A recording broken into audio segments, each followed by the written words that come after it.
सर्व गुरुजनांना माझा नमस्कार. निपुण महाराष्ट्रामध्ये सर्वांचे स्वागत. इयत्ता चौथीच्या विद्यार्थ्यांना संख्यांची ओळख झालेली आहे. आता त्या पुढील पायरी म्हणजे विद्यार्थ्यांना संख्यांवरील क्रिया करता येणे. बरोबर आहे ना? त्याचा दुसरा स्तर म्हणजे इयत्ता चौथीच्या विद्यार्थ्यांना 0 ते 4 पर्यंतच्या संख्यांची मूर्त वस्तूंचा वापर करून बेरीज करता येणे. विद्यार्थ्यांनी संख्यांवरील क्रिया अचूकपणे कराव्या म्हणून आपण अनेक मूर्त वस्तूंचा वापर करतो, हो की नाही? निपुण पेटीमधील विविध साहित्य त्याचप्रमाणे परिसरातील अनेक साहित्याचा वापर करून आपण विद्यार्थ्यांना बेरीज शिकवतो. परंतु तरीही काही विद्यार्थी बेरीज करताना मागे पडतात, हो की नाही?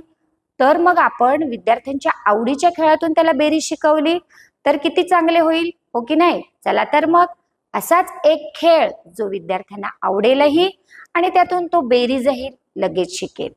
ह्या खेळाचं नाव आहे पाण्यातील मासे.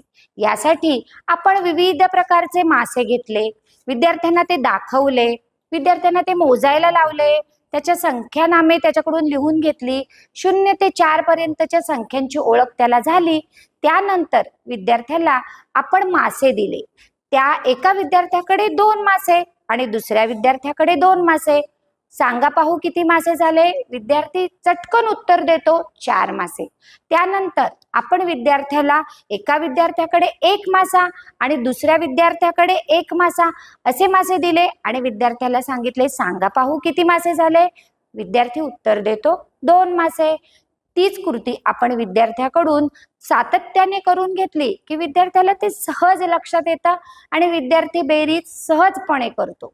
पहा, अशाच प्रकारे आपण विद्यार्थ्याला वेगवेगळ्या प्रकारच्या साहित्याचा वापर करून बेरीज करायला शिकवू शकतो.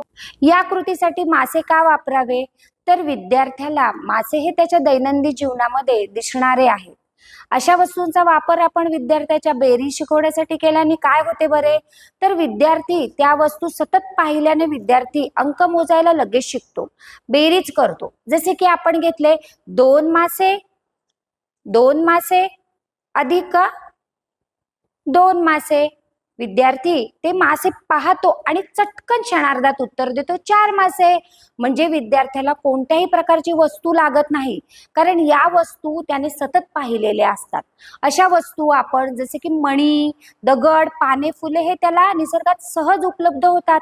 अशा वस्तू त्याला आणायला लावायच्या, त्याच्याकडून मोजून घ्यायच्या आणि मग त्याच्यानंतर तुझ्या हातामध्ये किती खडे आहेत, तुझ्या हातामध्ये किती पानं आहेत ती एकत्र कर असे सांगितल्यावर विद्यार्थी लगेच उत्तर देतात. सराव आणि दृढीकरण यामध्ये मासे भरा या कृतीतून आपण विद्यार्थ्याचा सराव घेऊ शकतो. 1 मासा अधिक 1 मासा बरोबर किती मासे? विद्यार्थी सोडवतील. 2 मासे अधिक 1 मासा बरोबर किती मासे? विद्यार्थी सोडवतील.